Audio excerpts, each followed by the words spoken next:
and welcome to London Property. I'm your host Farnaz Fazaipour, and today we're delighted to welcome to the show Juliet Mayhew, who is starring on the Real Housewives of London. Welcome to the show.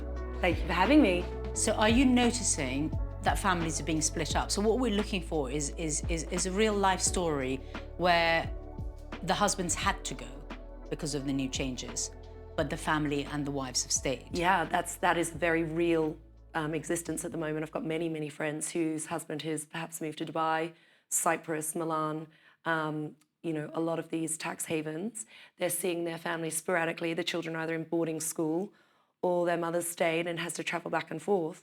It's to do with the days that they can stay. And I think, look, on one side, that's a very privileged situation to be in, let's be honest. Not many people are able to do that. And they're stuck here and they're having to make do with what they have. So we are talking about a very small member of part of society, 0.00%, but that is the reality of who lives in central London. I have a very close friend who's literally upped her entire family, relocated schools in the middle of exams overnight, and they've taken off to Dubai. Another family member who's gone, not family member, very good friend, who's gone to Abu Dhabi as well. So I think if you're able to pivot, they're really looking at ways that they can make their pennies stretch. And listen, they're offering great deals in the Middle East. It's like the happening place at the moment. I mean, I've never seen such, a vibrant city, the number of the schools, the restaurants. If you love the warm weather, like me, I mean, I love the Middle East. I mean, it really is a big change. A lot of people will not go. They're going for European countries. There's a lot being offered out there. Especially, I was reading an article the other day in Italy. I mean, it's like putting down a few pounds on a property and you can then pay it back over the next 10 years for a move to Italy. And why not when the taxes are a lot less? So you are seeing that, and you are seeing families getting split up by that. I mean, do you think that people are moving really unwillingly? Yes. I mean, my husband once British, always British. He loves this country. I love this country. We live in the best city in the world. We'll do anything to stay, and make the best of it. And as my husband says, hunker down. So back almost to the 30s, 40, back to my grandfather, back to the recession times, that we'll come through. That's, I think, the mentality of a lot of people. Or they don't have a choice. They have to make the best of what they have. Look, I think as well is that, if you've got a choice to do it, perhaps you want to do it, but it's not something you willingly would do. People love their homes, they love their family, they've made their life, around their safe haven. And without wanting, some people don't have that adventurous spirit to go and pivot. I've moved to Palm Beach. I love traveling. But, my husband's very traditional. He loves England. And he's born and bred in Chelsea. We, in fact, live around the corner from where he grew up as a child, and I think that's our two different souls together. I'm Australian. I've lived all over the world. My parents lived in the Middle East. I've lived in Asia, I've worked in America, I've lived in London, and I grew up in Australia. I lived on an island in the middle of the South Pacific. I've spent my whole life moving, pivoting, and being in a lot of different cultures. So it's an easier thing for you to do. Very easy. All I would say is that if you are looking to buy, this is the time to buy. Really, in the market, you'd want to buy and stay if you can. So you're a very positive person, and you're always trying to look at the brighter side of life. Always the brighter side. So many people are talking about London with a negative lens on at the moment. So give us some positivity. Why would you want to live in London? What's London offering? What's so great about being here? We have to remember that this is the centre of the world. I mean, we live in the best city in the world. I mean, look where we're sitting. Behind me is Albert Bridge, an iconic piece that people will see immediately anchor that to London. There are so many things. And the wonderful thing about London, it's cross-cultural. I mean, you're Iranian, I'm Australian. We have so many friends in common from every different country of the world. I was at boarding school here. I had such an incredible... You're at boarding school here too, with family members of mine even. We, again, have that experience of our great school friends being from many different countries. So I think England is a boiling pot of all the best brought together, and it's small. So you really intermingle and mix. You've got the best foods. We lead in fashion. I mean, I was just at the opening of Carbon at the Rosewood. We've got one of the best restaurants in the world that's just open, and it was full. No, it's not slowing down. Let me tell you, it's not slowing down. And I think England will always be a lead in where fashion happens, where progress is being made, and where decisions for the future are happening, because that's that we want, we've sat on the precipice of, all the major outcomes in the world from all the time back. We went into Roman times, but look at the tradition and look at what we have. The New World, where I'm from, Australia, I mean, these are young countries, 200 years. I mean, my house is older than my country. I mean, actually, when you say that, and I think back to the opening and the closing ceremony of the Olympics, where they actually showcased everything that was British. Oh, amazing. And you were just like, wow, I didn't really realize it. And as you say, there's so much culture and diversity and art and fashion and so on. So do you see in the communities that you're mixing in, do you think that people are hoping that this is a temporary thing and it'll pass and everything, they'll all come back and they'll be with their families and they'll stay here? I mean, a lot of people who are listening will probably just say, well, just pay your tax and stay. But it's not that simple, because actually you've grown a wealth over decades for a reason, and then suddenly you can't rely on that anymore because it's been completely changed. Yeah. From a traditional standpoint, not many of my old school British friends are making the decision to leave.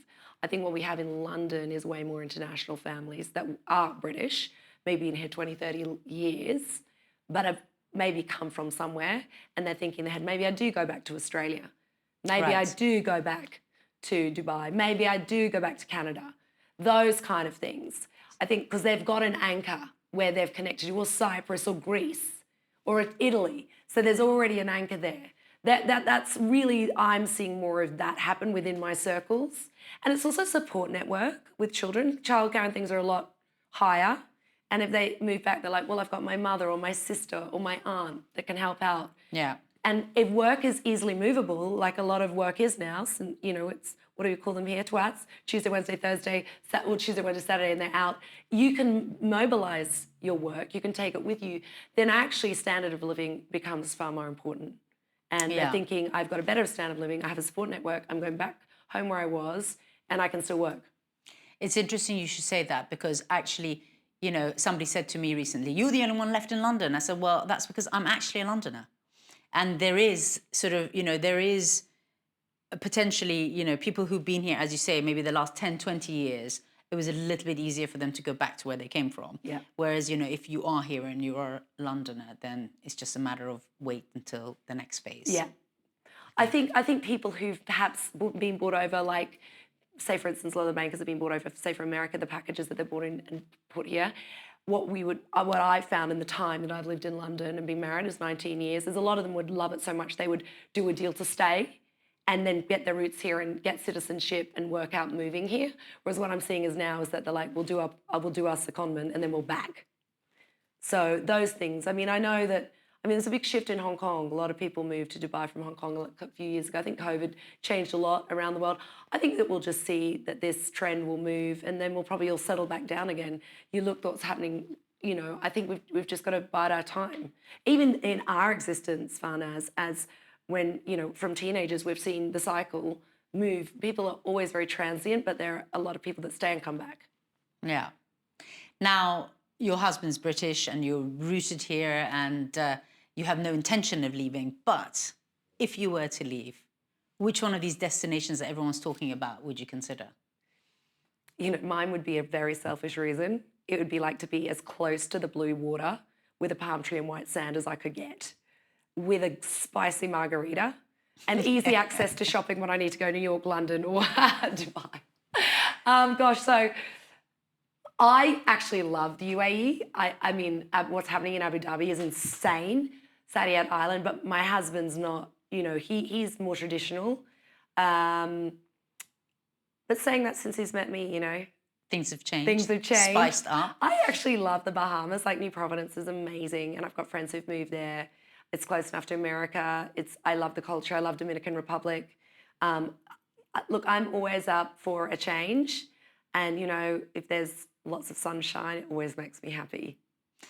Yeah, I mean, I think that, you mentioned COVID, and I think what COVID did is whoever was planning to do something, like when I finish working, I'm going to go to the Bahamas and retire there, just brought those plans forward. Yeah, that's exactly right. And they said, well, COVID taught us that we can work from anywhere.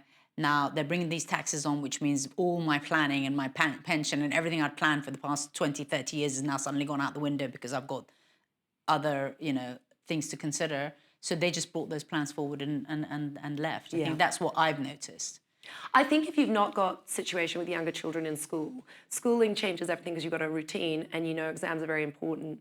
Our children are similar ages and it's getting to a point now where, my eldest has just gone to university in another country. I have one son here. Now, obviously, I'm doing, a TV show here and it's based here and I don't have any intentions of moving at this point. But if life changed, why not? And I think a lot of people are thinking that. What's holding them here? Their children have moved on and maybe studying abroad or working abroad. They've got a base and they think, well, let's try something new. So I think, yes, I think travel has become easier, moving has become easier. So I think those options have become more accessible as well.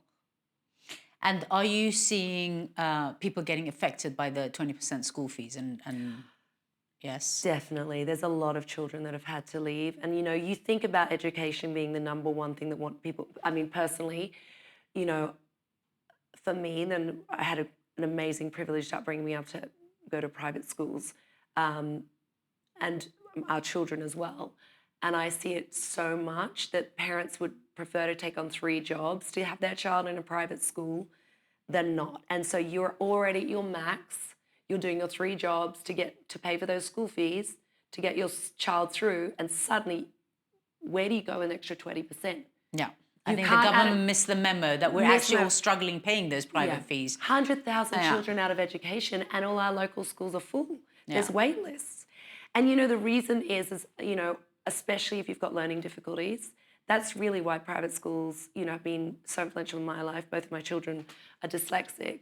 And this is not saying that the state schools can't cope, but from the particular situation that my children were dealing with, they were able to offer a lot more attention, smaller classroom environments that have really helped my children get to where they are now. Yeah. And I think that is what a lot of parents are finding with the children who maybe have autism or ADHD or dyspraxia, that they just don't have the facilities or the numbers or the ability of teachers to give those children extra attention.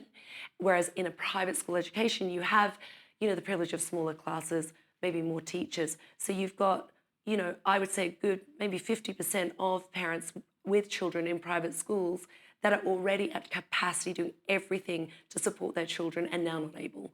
And where do their children go? And the only option really you have is bringing them home and homeschooling, because you can't earn any more money. It's not, where's the support going to come from? And they're going to get lost in the state system. Right, I hadn't actually thought about that part of it. But also, education is one of our biggest exports. That everyone now what? So, for centuries. Yeah. So interesting you say that. In fact, on the flip side of all of this is the amount, there are people moving here now with everything that's going on because of our education system. So I met an Australian family the other day that have moved here to put their children through the education system. Yeah. I've met another Indian family that moved here specifically to make sure their children were through this British system.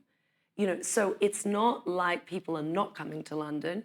As I say, there's just a movement. There may be some leaving, but it's almost like, well, there are also people arriving, which is why I always on the cup half full. On the flip side, we as people still know around the world that we are the number one city and they want to be here. So we've got to really, the restaurants are full. And I'm thinking, how are all the restaurants full?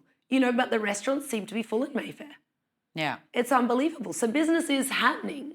But obviously we are talking about a very small minority compared to the rest of the UK. And I think that's what we've got to remember, and we really need to know, yes, there is money turning in the, the hub of the UK, our capital cities, but we really need to think about what's happening within the counties and, support for them and how business is working for them as well. Yeah. Well, it's been really good talking to you. And the one last thing I wanted to say before saying goodbye is, are you noticing that this current exodus is having an effect on other businesses that were focused on this group of people?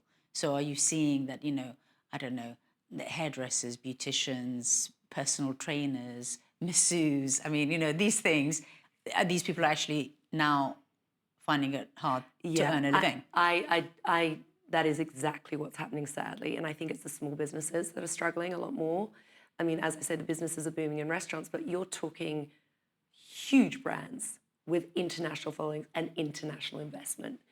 But the local businesses I'm seeing, and I think the local spirited entrepreneurial spirit is what we need for a community to thrive. And that is what I'm seeing as struggling. And you've got 50,000, I believe, within the beauty industry, and they're on their knees. And that makes my heart pang because, these are gifted essentials in our community. And, you want them to flourish and thrive.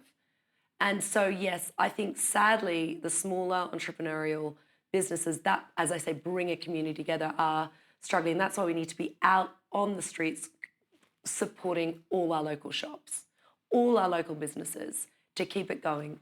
And I think that is one thing the UK, London especially, does well because there's like this village spirit. On the subject of why London is so great, okay, as a Londoner, for our listeners who maybe don't know London as well as you do, tell us, what are your favourite things to do in London? Oh my gosh, I love the green parks. Nothing makes me happier than going around Kensington Gardens and Hyde Park with Portia, our gorgeous retriever, on the way picking up a matcha latte, or as we did when we go for our walks, go and get a cappuccino, a smoothie. I go and do class.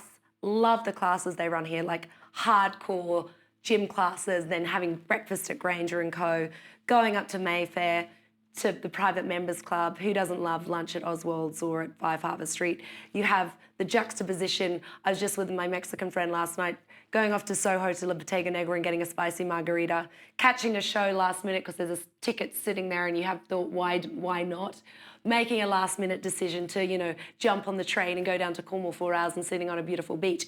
You have so much that you can do, which is so close. And, it's fun. Pop over to Brick Lane for an Indian. I mean, we have the best of the best in London. Yeah, that's very true. I used to say to people, in my youth, and be like, "Oh, I don't like London." I'm like, "Oh, you're not very active." Like, "No, I don't like to do anything." I was like, "That's why you don't like London, because there's so much to do in London that you just got to get out there and get busy." And my husband the other day said he was down in Richmond, and it was a tube strike, so he couldn't get a cab, so he jumped on a Lime bike.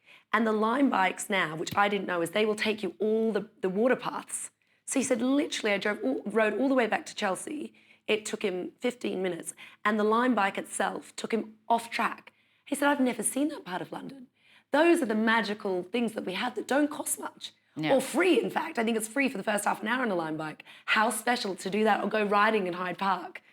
All of these things that we have that we, maybe have forgot. We get into our little routine and it just doesn't take much. And, there's some real surprises around the corner. So you're a very positive force in London. And, that was one of the reasons that we wanted to speak to you today, to get a bit of positivity back into what's going on in London. And, it's not all doom and gloom. So apart from being the Real Housewives of London, how does Juliet keep busy? How does Juliet find time to do anything? I think give a busy woman something to do and they can always get it done. Lots of things. I'm juggling lots of balls. I think the one thing that this show has done is given me my mojo back. I've been a wife and mother for 19 years. But as you know, because you knew me a long time ago, I was an actor and loved that side of work and singing and musical theatre and writing and producing. That merged through my life into production of events, into production and design. And I've always kept busy in adventure, and I've, always, done some, Climbing Kilimanjaro. Extreme sports, 100 kilometres across the desert. There's never a challenge too much for me. I think, I studied Inchbald, and I did 1 year and 3 months, 2 children at school, managing 2 homes and working.